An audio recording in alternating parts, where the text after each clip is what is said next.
went to a Halloween party wearing a sexy outfit. When I got back home, he had planned revenge. Hello, everyone. My name is Eva, and it's almost Halloween again.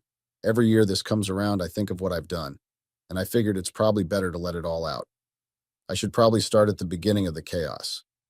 My husband works for a big tech company, and he had to take a pay cut to start working from home a few days before our wedding.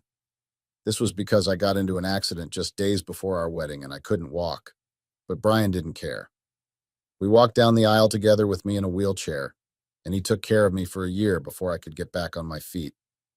He is more than what any woman could wish for. In his attempt to reintroduce me to society, he took me to a party his company was hosting, and I met his boss's friend, the CEO of a fashion company. His boss was happy that Brian would be finally coming back to the office, and they had a lot to talk about that night. But it was his boss's friend that had an interest in me. Mr. Davis wasn't shy with his words. He outrightly told me that I have a beautiful body, but I was hiding it underneath ugly clothing. Hearing such a thing after over a year of pulling myself around in a wheelchair was both a confidence booster and an ego bruiser. I was happy that I was beautiful enough for a top fashion icon to give me compliments about my body and beauty, but the fact that he said I was wearing too much clothes and called the clothes ugly couldn't escape my mind. He gave me his card and told me to call him for a reinvention. Little did I know that was going to be the grease on which I would slip and fall. I suppose Brian saw the joy in me that night and felt he had done something well enough that deserved some intimate time between the two of us, but I pretended to be too tired to do anything. Oh, I forgot to tell you. Brian and I hadn't consummated our marriage. First, it was because of the accident. I mean, we couldn't exactly make love when I couldn't even stand on my own 2 feet. Then it was about my self-esteem, which had been low since I was able to walk again. I felt I wasn't beautiful enough or worth looking at in the way Brian wanted to look at me. Or maybe I was just making excuses, I don't know. Regardless, I was still looking for a job, so I was now home alone since Brian had gone back to working in the office. I was bored, and I kept looking at my clothes in my wardrobe and looking at myself in the mirror. And before I knew it, I found myself calling Mr. Davis, telling him that I was ready for my reinvention. He was happy to hear this and invited me to his company for a fitting. The first skirt I was given was so short I wouldn't be able to bend and pick anything.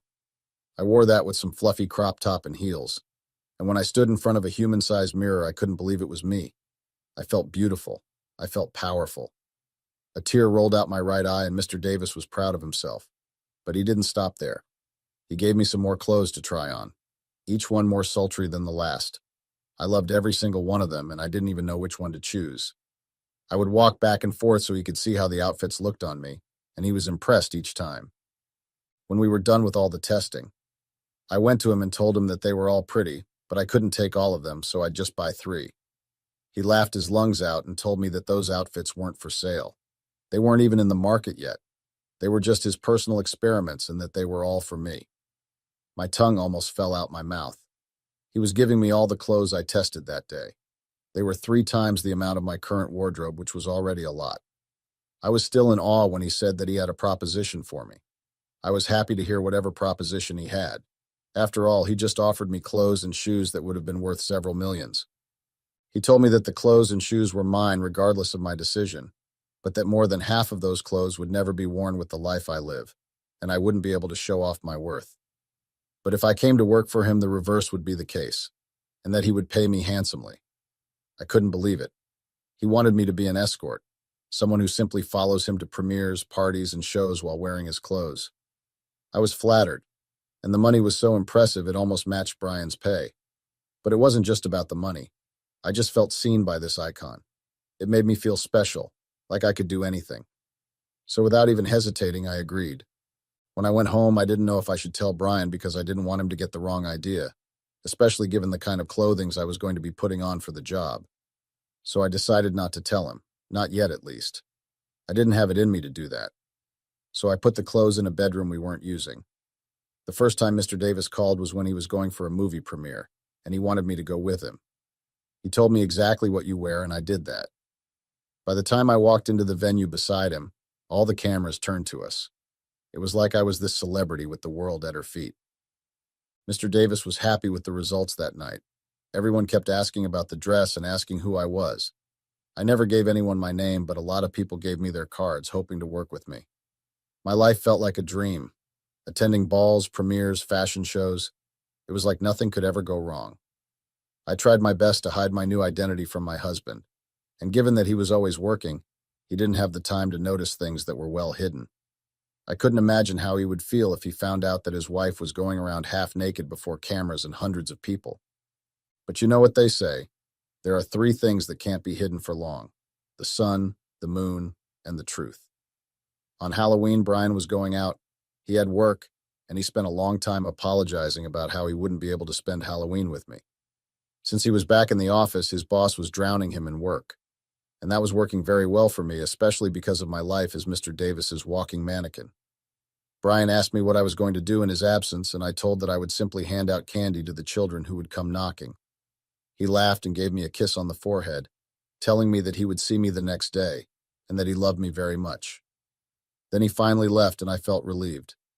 I had so much to do in preparation for that night. Mr. Davis had sent over a dress, and terrifyingly enough, it was Brian who received the package. He was the one that signed in my stead. I was honestly just lucky that he wasn't the nosy kind. If not, he'd have looked into the package and seen the most sultry dress yet. I was to dress as a more physically appealing Harley Quinn. I began doing my makeup because it was going to take quite some time. I finished and I got dressed just in time for Mr. Davis, who came to pick me up himself. He looked at me and said that he knew he made the right choice when he asked me to be his escort. His compliment was so special to me that I felt my heart burst inside my chest. We were going for a Halloween party. The outfit I was wearing wasn't just revealing. I was more flesh than clothes. "I'm glad I met you," he said, placing his hand on my legs. I felt my hormones and nerves firing up with that simple touch. I felt like I was living on the edge and I could do anything, which was why I wasn't thinking about the consequences. I and Mr. Davis were locked in a staring contest when the car came to a stop and the driver informed us that we had arrived. By the time we got out of the car, it was like nothing I had ever seen. There were people dressed as celebrities and icons from the past, characters from the movies and comic books. Mr. Davis was dressed as Julius Caesar. There were paparazzi everywhere, and I felt a fright in my body. The same fright I felt every time a paparazzo took a picture of me. I was frightened that perhaps Brian might run into the pictures of me. I got past the paparazzi and into the party. There was loud music, alcohol. Mr. Davis and I took a seat somewhere, and it was as though the tension that was cooking between us in the car only got worse. We were talking, and before I knew it, his lips found mine, and soon his hands were all over me. And the next thing I heard was my name. I pulled away from Mr. Davis's kiss and embrace, and I saw Brian standing there with his boss. Brian was frozen, as was I. I called his name in subtle shock and asked what he was doing there. He shook his head in disappointment and turned to walk away, but then I sprang up, calling his name. He refused and continued walking away. I pursued after him, trying to keep up. By the time I met up with him, he was in the alley at the back. That was when he finally stopped and looked at me. He examined me from head to toe. "What are you wearing?" he asked with frustrated anger inside him. I told him that it was a Halloween costume, and he shouted at me in anger. He told me that I was naked and that what I was wearing didn't qualify as clothing. I told him that it was part of the job I had with Mr. Davis, and he was even more dazzled. He couldn't wrap his head around the fact that his wife just said that part of her job description was dressing like a street worker. He yelled at me, telling me that I was married, and a married woman had no business going around dressing the way I was. It was a heated argument. Other than my dressing and the fact that he caught me kissing his boss's friend, he was especially pissed that I got a job and I didn't tell him. I told him that I didn't tell him because I knew that he would try and stop me, and that was when he lost his mind. He told me that since I wanted to be loose, then he'd be loose too. He left. I went back home and he had found my wardrobe of clothes that Mr. Davis gave me. I knew because I saw the wardrobe open. I expected him to burn them, but he didn't. And he wasn't in that room either. I thought he went somewhere to sleep for the night, but when I got to our room, he was sleeping there. I was quite startled. I tried talking to him, and he simply told me that he was tired and needed rest, but it was all okay. I was even more terrified of this chilled mood he was in. The next morning, I tried talking to him again, and his answer was, "You can do whatever you want. You're an adult. It's absolutely okay. I understand. After all, it's just a job." He prepared for work and left. Mr. Davis didn't call that day. I was at home when I got a notification on my phone. I thought it was a message from Mr. Davis, but it was a notification that my husband had posted on his Instagram account. He never did that. The last time he posted anything was over a year ago, and it was our wedding pictures. Before that, he hadn't posted anything but pictures of his laptop while working. I had opened his notification and found a picture of him hanging out with his boss on a yacht. There were girls in bikinis everywhere. There were so many pictures that I kept sliding for almost a minute. My eyes popped so wide I nearly screamed. When he came back that night, I asked him where he had been, and without even blinking, he told me that he had been at work all day. I couldn't believe this guy, straight up lying to my face. I pulled out my phone and put the pictures in his face, asking him if this is what work looked like.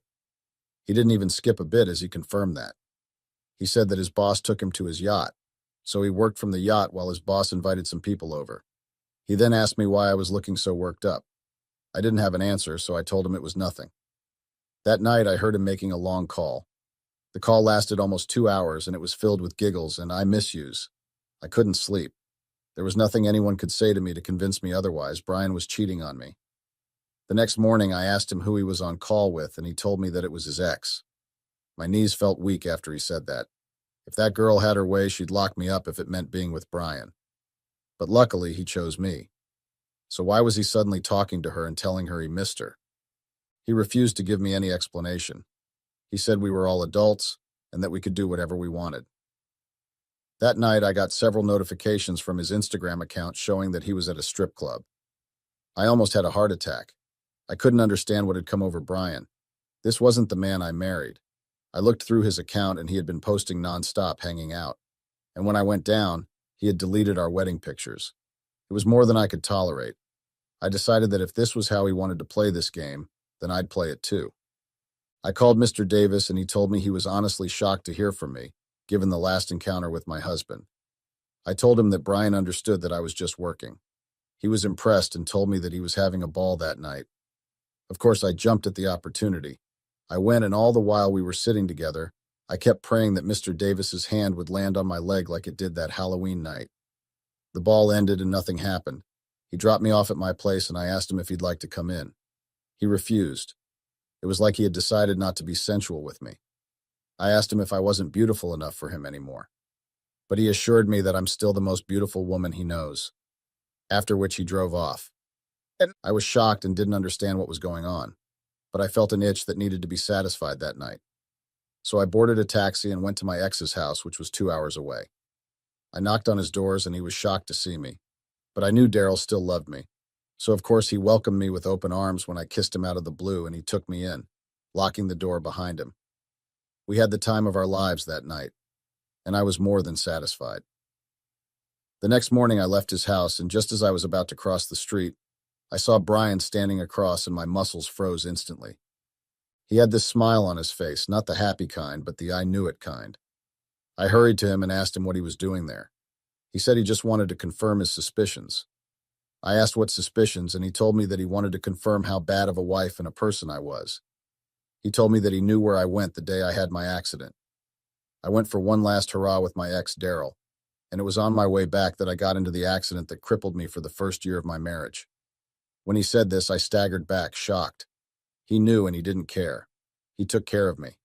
He said he hoped that I'd leave everything in the past after I got married, but clearly that didn't happen. He said he knew everything. He knew I lied that I was a virgin, and that I refused to be intimate with him because I didn't want him to find out I lied. I was shocked. He told me that he never cheated on me. He never called his ex. The pictures in his Instagram are photoshopped. He has always been loyal, but I have never been loyal or truthful. And he honestly thought I would change. But in his words, a leopard can't change its spot. He told me not to come back home and that it's okay between us. Before I could say anything, he got into his car and drove away.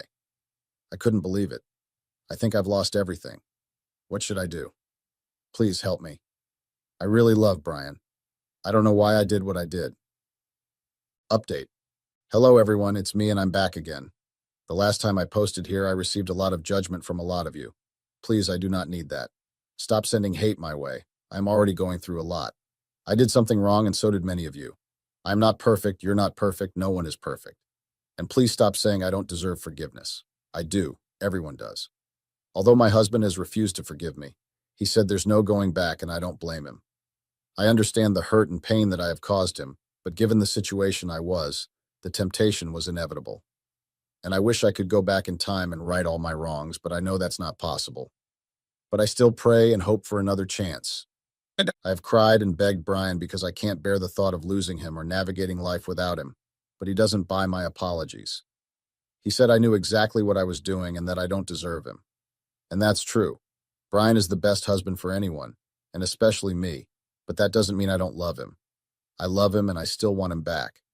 But there's nothing that I can do to change his mind because he has filed for a divorce and he's so serious about it.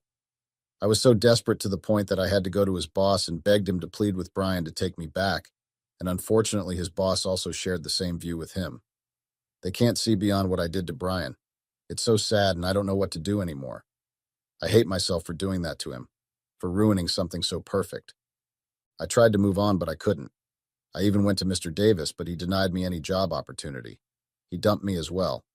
He told me that I wasn't qualified to work with him. He said he doesn't like to deal with women who throw themselves at men, and he had liked it when I was not desperate and he was the one doing all the chasing and touching. I don't even know what to do anymore. I didn't know where to go after Brian rejected me and Mr. Davis refused to work with me.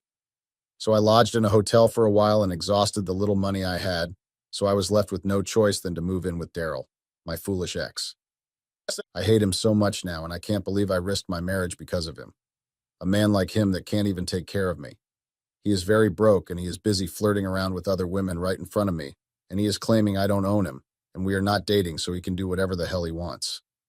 If I dare speak up, he would shout and boast of how he let a rat like me in after everyone I had abandoned him for threw me away, and that I should know that he is the only useful person in my life and he will always be, and I should never forget it. But that's his point of view because the only thing he was useful at was on bed, but now that irritates me the most. He treats me like a slave, makes me do all the house chores, wash his clothes, and even take care of his witches. He also makes them mock me, but I don't have a choice, because I don't have anywhere to go. I'm stuck here still hoping that maybe this is not the end of everything for me. But what can I do? Nothing. No one would talk to me. Even my family members are ashamed of me. They didn't even care about me in the first place. Now I know the only person that truly cared about me was Brian, and I can't believe I did this to us. I don't know how to forgive myself either. It's hard going through this phase of life. So this is my life now, pathetic Eva. Broke, jobless, and homeless because this place that I am living right now is worse than prison. I cry every day because there is nothing else to do than to regret my actions all over again and again. I pray for the strength to survive as life goes on, because the weight of guilt and disappointment in myself is dragging me down. I just want my husband back, but I know deep down that's not possible. Anyways, I appreciate everyone for their opinions, advice, and comments, both good and bad. And thank you for reading my story. For now, I'll just try to hang on and hope for better days ahead. You know, sometimes they say, when life gives you lemons, you better make it a lemonade out of it. What I went through were truly lemons, and guess what I did? I made a very sweet and juicy lemonade. You can never fool a person once and think you can fool them the second time. Yes, I was a fool once, but that made me realize some things and I became wiser. My wife made me the biggest fool in the world, and she made sure that she almost ruined my life, because hers was already ruined. I mean, how can you cheat and get a disease? And when you get that disease, you infect someone else that you claim to love. I just don't understand this thing called love. Sometimes I feel like it's a scam to make people believe that there is something called love, even though there isn't. If there is someone who once went through what I had gone through, please let me know how you dealt with it. Allow me to let you know what happened. So my wife Amina, female 34, and I, male 35, met at a friend's party. One of my friends was celebrating their 30th birthday during summer holidays. At that time, I was going under a lot of stress because my mother was sick and things were not looking good with her condition. So Mike's friend, male 35, party was going or was supposed to be a good distraction for me. And it really helped me get destroyed, so there was this lady who was introduced as Amina, and she was a friend of Mike's wife. She looked lonely also. I'm saying that because I had seen that she was not concentrating a lot on whatever the other ladies were engaging in. She looked deep in her thoughts, or rather disturbed. She was so beautiful, her beautiful melanin skin suited her very well, and she was an African American. I found that out later. You know, she took my attention and heart that night. I was scared to approach her and ask what she was thinking about, so I resorted to just stare at her and admire her natural beauty from afar. Her beauty was hypnotizing. Not knowing that I was charmed and taken by my almost early grave. But we would never know until it is said and done, right? I was hesitant to approach her, so I just decided to continue admiring her from afar. But the way she was out of her own mind worried me. It was like she was going through something big. The time went on, and I saw her standing up and going to the kitchen. I then took it upon myself that I was not going to miss that opportunity to speak to her, so I excused myself from the gents and rushed to where she was because Mike's wife beat me to it. When I got there, she was not looking fine at all. I saw her sobbing so bad she even had hiccups, so I got her a glass of water with sugar. I had heard that it helped with normalizing the nervous system and helped to calm the person down. I called Mike's wife to take her to the bedroom where she can rest. I was really worried about her and wondered what had happened to her to break down like that to a stranger. The party ended later and I went home. My mind took me back to my own miserable life. I thought of my mother's health condition and everything that was not going well in my life until I found myself thinking about Amina and her beauty. She had really taken my fragile but cold heart. I saw that her soul was crying for help. She needed a knight in shining armor, and I was already willing to be one to her. The next morning, I drove to Mike's house and made an excuse that I wanted to check on him and how they were after the previous night. Mike laughed at me and told me that the lady was fine, and she had gone back to her apartment. That was how I got that she was living in the apartment, and I had thought that whatever she was going through was either a family or boyfriend's problem. But I didn't ask anything further, so I went straight to the hospital to check on my mother. Amina was on my mind throughout the whole journey to the hospital. The way she was on my mind, I even told my mother to pull through because I had found her a daughter-in-law who would take care of her. I really don't know why I said that because I never even shared one word with the lady.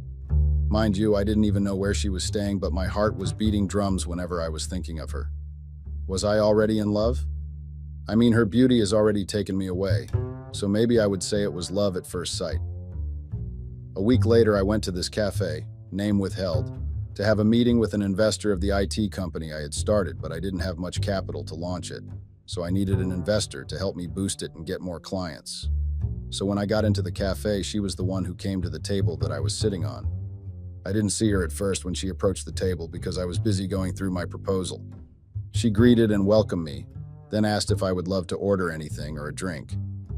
Obviously, I had to look up to the person who was speaking to me, and to my surprise, it was the sweet melanin beauty. I was surprised to see her working as a waitress at the cafe I was in. Small world, hey. Her beauty was something else, and her voice was as sweet as her melanin skin. She had that beautiful and charming smile on her face. I found myself staring at her for a few seconds until she brought me back to earth. So I ordered water and told her that I was waiting for a client, so I wouldn't be ordering anything until he arrived. A few minutes later, the client arrived and I called her again and ordered. The real reason why I had ordered water at first was because I wanted her to keep coming back to my table so I could admire her beauty without any tears on her face. Her welcoming and innocent smile made me want her more. I was taken, you know. Call me weak. I don't care as long as she was the one who made me weak anyway.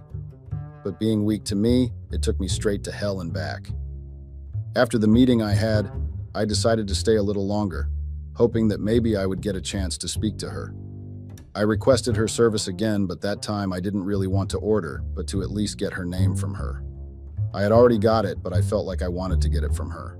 So when she got to my table, she asked if I had wanted to order. Silly me. I just asked if I knew her from somewhere because she looked familiar. Stupid and dumb, right? But what would I have said because my heart was busy drumming outside my chest? Words ran out of my mouth. Luckily, she confirmed that I had seen her the previous week at Mike's birthday party that was hosted at his house. I was whipped by someone who was not even my girlfriend. So I asked if she was feeling better after what she had gone through. I tried to converse with her, but I knew that my questions and conversations were lame and boring. When she told me that she had to get back to work, I then found courage to ask for her numbers. She was a bit resistant at first, but I begged her and told her that I just wanted to check if she was fine and be a friend she would be able to speak or vent to whenever she felt under the weather. So she gave me her number when she was bringing my bill. My heart was at ease. I was happy that the first step I had taken was successful. I spent 4 full days contemplating on whether to call her or text her. My palms were sweating whenever I would stare at her numbers. I was nervous. All of a sudden, I didn't know what to say to her. Words were failing me. I was a coward, right? She made me nervous and it shook me because I was not the person who would suddenly lose words. Yes, I once had a fiancée, well, a high school sweetheart. I loved her, and she betrayed me in the most painful way. She got involved, or let me say she got into a relationship with my brother-in-law and messed up my sister's relationship to a point that my sister was extremely hurt and took her own life. Ever since then, I stopped using and practicing the word love because it took away my sister and my mother became miserable, which led to her health being in jeopardy. A week later, I went to the cafe again, hoping to see her so I would explain why I never called or texted her. Unfortunately, she was off duty that day, so I had to call her to check how she was. Later that day, I decided to put my nervousness and fears aside and called her. She answered her phone. I tried talking to her, but she told me that she was going to speak with me later. She sounded a bit off, like she was afraid of something because she was whispering. Some of the words she had said, I couldn't hear them clearly, and when I asked if she was okay, she dropped her phone. That got me worried about her. My conscience kept telling me that she was going through something and she was scared to speak. My mind just rushed to another dimension. There was only one thing that would make a person speak like that, and it is when a person is in trouble or threatened. Worst part, I didn't even know her apartment address, meaning if I wanted to help her. I had to call Mike and ask for Amina's address from his wife, which was not going to be easy, so I had to explain myself first, which was something I didn't want. I ended up calling Mike and asked him for the address to avoid 21 questions from his wife. He also refused to help, and my hope of helping her went down the drain just like that. I tried tracking her phone using her number, but it was off and nothing was showing. I was really worried about her well-being and her safety.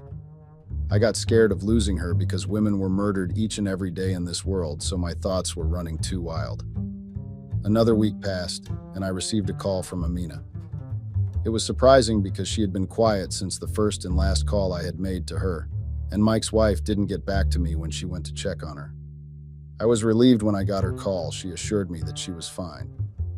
I was not convinced though, so I asked to see her to ensure that she was really okay. Luckily, she agreed and set a date to see her. The day that she had set came. We were going to meet at a nearby restaurant. Her beauty was the first thing that I saw when she appeared. I couldn't get enough of her beauty. God really took his own precious time when he was creating her. Another thing that I had noticed about her was that she was a very calm person. She was not those loud and forward girls that stay in Chicago. I loved her calm personality. It brought that kind of peace that every man needs, Since the day of our mini date, we got along very well. Another thing, she was not afraid to tell you the truth as it was, no matter how it would get to you. I appreciated a truthful person because it was rare to find them at fault or having secrets. Little did I know that I had gotten myself involved with the biggest liar of them all. She was what we call a dangerous, conniving snake that hides itself under a sheep's skin. If I knew better, I would run for my life before everything even took place. I was happy that she had loosened up and allowed me to be there for her in every way. Even though we were not in a relationship, but everything has a start, right? So I was willing to take everything slow and follow her pace. I didn't want to pressure her, even though the feelings that I had were getting stronger every time we spent together or talked on the phone. She didn't tell me what had occurred when I first called her. She just told me that she was going through girl stuff and dismissed it just like that. I didn't want to look so prying, so I also changed the topic and we talked about something else. Time passed and our friendship was getting closer each day. She had loosened enough to let me in on what was going on in her life. She once told me that she had an abusive partner, so the time I had called, he was with her, so she was not comfortable to speak to the phone because her fiancé was going to ask who she was speaking to. And if he found out that she was speaking to a man, he was going to flip and beat her up. When she told me that, I got angry because she should have at least made signals so I would hear that she was in danger, or she should have just sent me a text saying she needed help, but she didn't. Instead, she stayed there and waited for her abusive animal to decide what to do with her. What surprised me was the fact that I found out she was still with him, which was why she didn't want us to be in a relationship. I don't understand women sometimes. Would you rather stay in a relationship where you are turned into a punching bag and not accept the person who is willing to show you real love? When I asked why she was not leaving the guy, she told me that she loved him, and they had been through a lot together, so she couldn't just break things off with him. I knew that. That was just an excuse. And it was a very lame excuse, if you ask me, because I had lived with an abusive person. My late father was abusive towards my mother. When my mother tried to break things off with him, my father got livid and told her that they were never going to break up and they were bound to be together until they die. Luckily, and by God's grace, a week later we were told that my father was involved in a fight.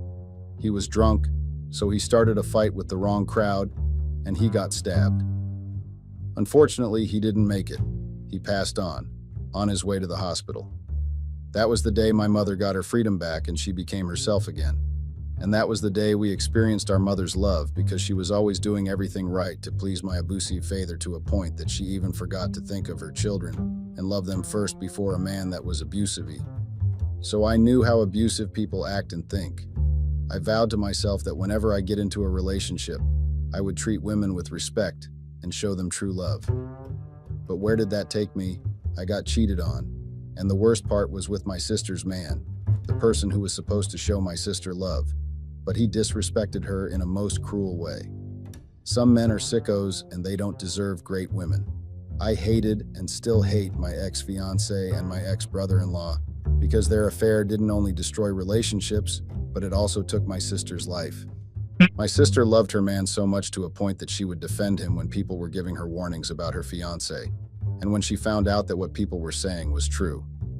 She couldn't accept and handle it, but she drowned into depression up until she decided to take her own life. I was also hurt by my ex-fiancé's and brother-in-law's affair, but I had to be a man and take charge of my home and my mother's well-being. Mother couldn't take the passing of my sister well, to a point that she started getting sick. I explained all my experiences with Amina. I knew that she was not going to leave her fiancé because her life was threatened, but I did it to think about it and make the right decision. To God be the glory, she actually listened to me and dumped her fiancé, even though it was not easy, but what she did made me proud of her. Not because I wanted to get into a relationship with her, but because she was able to put herself first before a man. So she went to the police department and filed for a restraining order against the guy. 9 months later, our friendship was going strong. She was also living her life freely. She no longer feared that her ex-fiancé would appear everywhere she was going. She no longer had fear of the unknown. And another thing, she unleashed her true self. Yes, she was still a calm and peaceful person, but she enjoyed her life on the outside. She loved going out on adventures, exploring historical attractions. I also learned that she loved history. She was a very curious person and would always ask the history of everything she came across. She told me that she had a dream of being a historian or a time traveler because she was so in love with anything that had to do with history. So I offered to take her to college so she can get more knowledge in history and achieve her dream to become a historian. The only thing I wanted her to experience was pure and genuine love. I wanted her to be free and not think that every man wants to control her like how her fiancé did. She was somehow reluctant to take my offer, but I assured her that she had nothing to lose and she should let go of what her ex had done. As much as it was not going to be easy, she had to beg herself to be better and move on. I just couldn't believe how Mike and his wife would not help Amina when they knew that she was being abused. I was really disappointed at Mike for real. I had thought he was a man, but clearly he was not. So I broke off our friendship. I couldn't continue being friends with someone who vouched and tolerated women abuse. That was not the kind of friendship I wanted to be in. Anyway, a year ended with me and Amina being friends. She had accepted my offer and I was happy that she had taken the right decision. So the following year she got enrolled in college and I was paying, obviously. As long as she was chasing her dream, I was happy. Few months passed, the love relationship was formed, and one thing I remember is that it was her birthday, so I had made a surprise dinner for her. Well, she had moved in with me the day she was a free girl. Her and my mother got along very well. Mother would say that she reminded her of Stacy, my sister. So she moved in with me because her abusive criminal was the one who owned the apartment she was living in. That time she had a class in college, so she was not home, which gave me enough time to prepare for her surprise birthday dinner. It was going to be just the three of us, which was my mother, her, and I. Mother would always ask why I was not in a relationship with Amina because she loved her for me. I then decided that on that day I was going to confess my feelings for her. So when she came back later, we had a very nice intimate dinner and Mother excused herself, which gave me a chance to tell her how I felt. My palms were sweating. I kept rubbing them, praying that she would not reject my proposal. So I managed to put on my big boy shoes and brave face, then I told her how I felt. She went mute for a moment. Mind you, that time my knees were shaking. My mind was regretting my actions while my heart was relieved that I had taken out one thing that was weighing on me for the whole year. So when she came back to her senses, she told me that she was not expecting my confession, so I took her by surprise. I already knew that, but I needed just one answer, and that answer was if she was agreeing to be my girlfriend or not. One thing about me that people do not know is that I am a very impatient man when I have to, and what Amina was doing was adding to my impatience. So I decided to give her time to think things through, even though my heart needed an immediate answer, but I couldn't rush her. You know. The following day, when I was preparing for work, she came to me and told me that she was accepting my proposal. Mind you, my mind had already thought and accepted that she had rejected me. She also confessed that she felt the same way as I was, and it had been a while since she felt the way she felt, but she couldn't tell me because she thought maybe I was taking her as her sister since she had moved in with me and my mother. From then, our relationship was formed and my heart was at ease. I respected my consciousness because it kept telling me that as much as I loved the girl, I should not put all my nails to it and leave a space for disappointment because we would never know how tomorrow may be and what it may bring. But I didn't listen to it and went ahead with giving all my heart and soul to the relationship only for it to almost ruin me. I had no doubts about confessing my love to her. I was free, you know. I became free and forgot to leave the space for disappointments. You know, when a relationship is still at the beginning phase, some call it a honeymoon phase, it is hard to take any advice or listen to your consciousness because you would be head over heels in the new formed relationship and nothing else mattered. Not knowing that I was actually digging my own shallow grave. A year into our relationship, I decided to take things on another level. I mean, I loved this lady. She brought the best out of me, and she became my best friend and my pillar. Well, I won't say she was my strength because my mother was there for that. I was ready to build my life with her and to make an honest person out of her. I wanted her to grow my family name, you know, and bear me children that would continue with the empire I had started building. My IT company was going well. Everything was running and going smoothly. I was pretty proud of myself and the achievement I had made. I even managed to take my mother out of Chicago, and we moved to North Carolina to have a fresh start and live in a peaceful neighborhood. We were a happy family of 3 people. Well, I do not know any relatives or extended family because my mother never mentions them when she talks, or even when I ask. She would always dismiss the topic and move on to another one. We tried getting it out of her, but she was not giving in, so we also gave up because it was clear that she wanted nothing to do with them. We had to respect her decisions. Surely something big had happened between her and her family, so maybe if we pushed hard, she would have ended up getting angry, and that is not what I wanted, to see my mother angry or sad. I always want to see her happy, peaceful, and smiling. Her happiness was my priority, so I would always make sure to avoid doing or saying something that would ruin her happy and peaceful moments.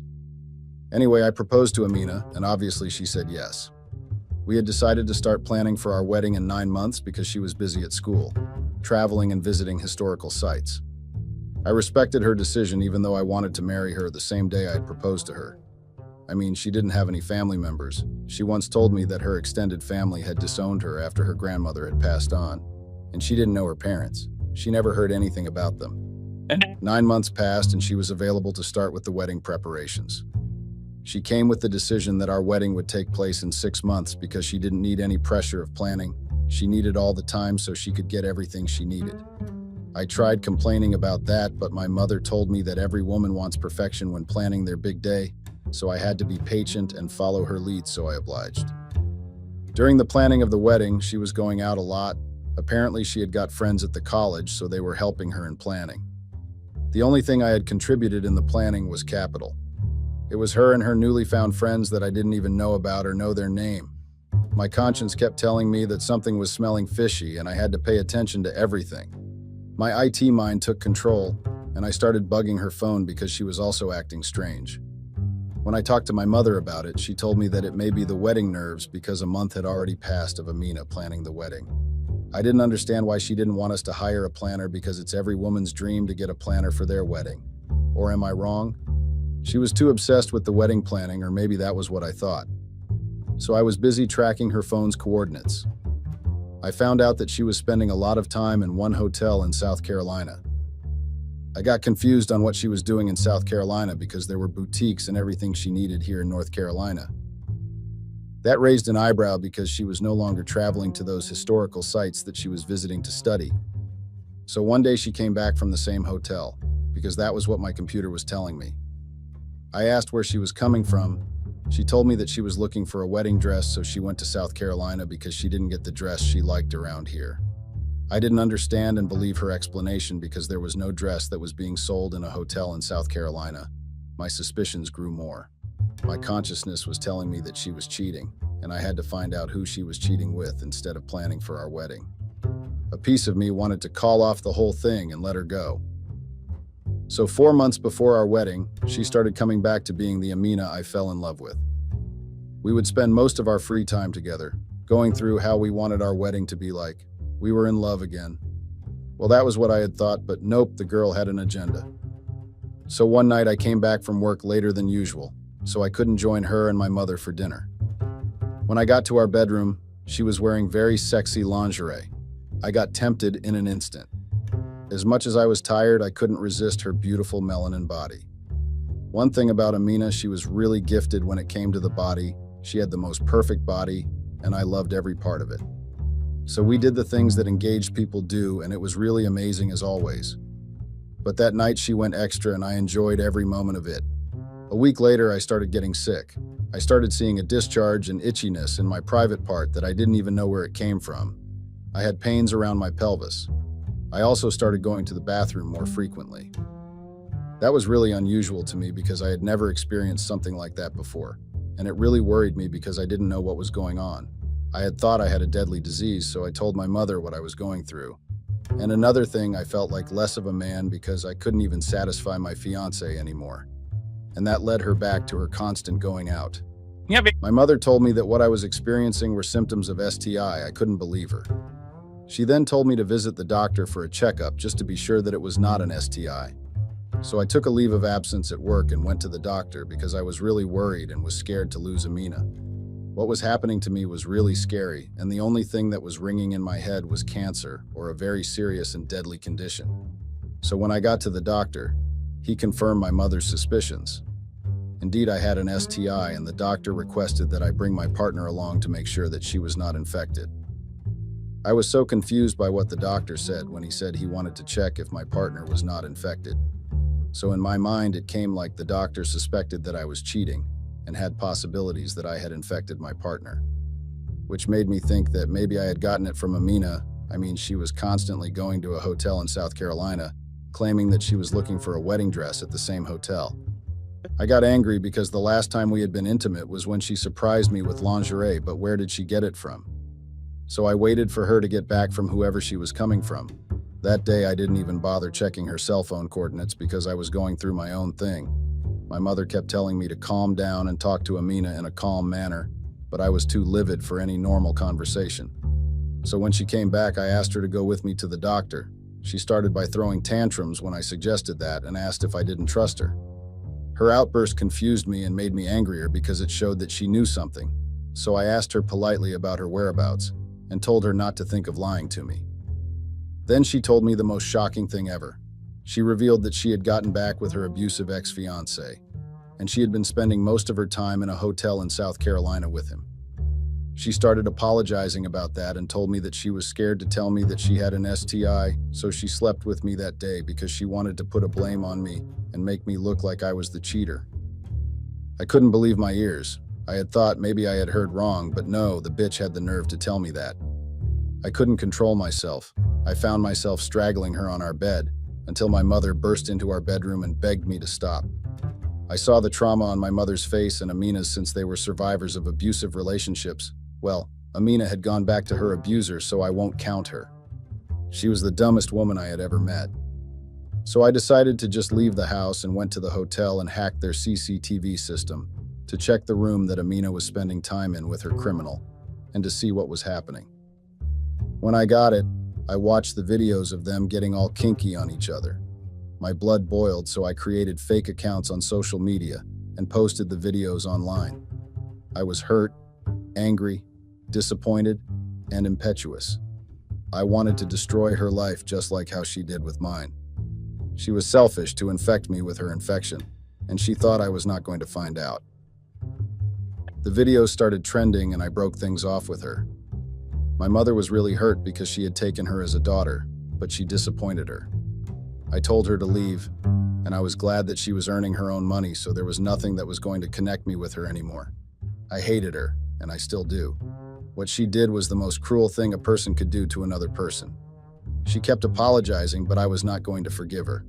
I got help and treated the infection. Luckily, it had not spreaded or got serious, so I followed all the doctor's instructions and vowed to myself that I would never get involved with a woman. Not after what I had been through. After the videos trended, I heard that the criminal abuser was actually a wanted suspect, so somehow the videos I linked helped the police department to catch him. It was difficult having to end things with the person I loved and shared my all with, but I had to think of myself first, and I couldn't leave my mother alone. I am too young to die. Guys, do you think I handled things better or I was a bit harsh for putting my ex-fiancée's dirty laundry for the world to see? Please advise me.